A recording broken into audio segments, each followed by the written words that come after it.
الحمید بسم اللہ الرحمن الرحیم انا اعطیناک الکوثر فصل لربک وانحر. محترم سامعین، ذی الحجہ کی 10ویں تاریخ اس مقدس دن کی یادگار ہے جس دن ایک بڑے باپ کے بڑے بیٹے کے حلقوم پر خود اس کا شفیق باپ چھری چلا رہا تھا.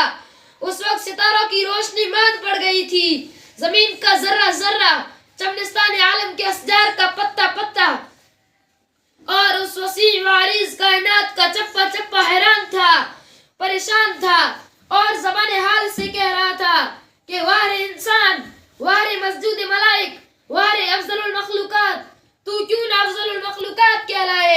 فرشتے کیوں نہ تمہارے سامنے سجدہ ریز ہو؟ تو کیوں نہ جنت کا مستحق ٹھہرے؟ شیطان الرجیم کی آنکھیں نم تھی اور خون کے آنسو رو رہی تھی. نہ تو وہ باپ کو صراط مستقیم سے ہٹا سکا اور نہ بیٹے کو. دونوں اللہ کے محبوب بندے اپنے پیدا کرنے والے کے اشارے کے آگے سرنگو تھے. کیا آپ جانتے ہیں کہ وہ باپ بیٹے کون تھے؟ باپ تھے ابو الانبیاء والرسل ابراہیم خلیل اللہ اور بیٹے تھے اسماعیل ذبیح اللہ. اللہ تعالیٰ ان پر ہزاروں سلام بھیجے.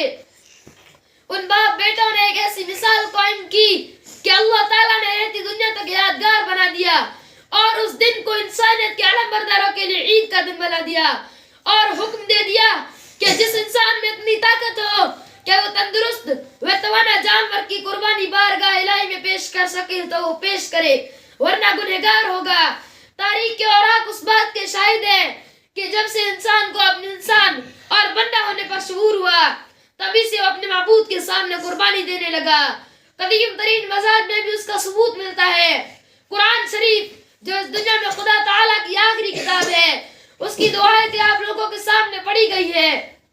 ان کا ترجمہ یہ ہے: اے محمد صلی اللہ علیہ وسلم، ہم نے آپ کو کوثر دیا ہے، پس رب کے لیے نماز پڑھیے اور قربانی کیجیے. قربانی کی فضیلت حدیث میں بھی آئی ہے. حضرت صلی اللہ علیہ وسلم مدینہ منورہ میں 10 سال تشریف فرما تھے. حضرت عبداللہ بن عمر رضی اللہ تعالی عنہ فرماتے ہیں کہ آپ ہر سال قربانی کرتے تھے.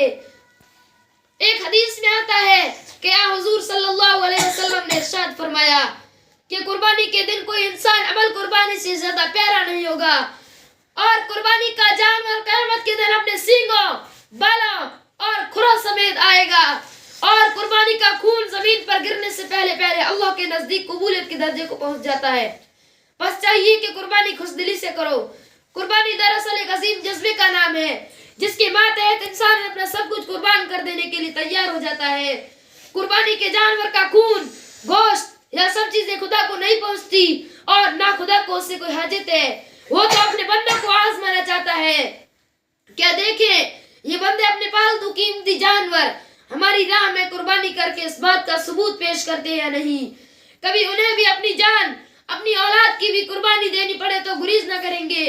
محترم دوستو، قربانی کا یہی عظیم جذبہ اگر آج مسلمانوں میں پیدا ہو جائے تو یقین رکھیے کہ دم کے دم میں ان کے سارے مسائل حل ہو سکتے ہیں. اللہ تعالی ہمیں اور آپ کو اس جذبے کا مالک بنائے.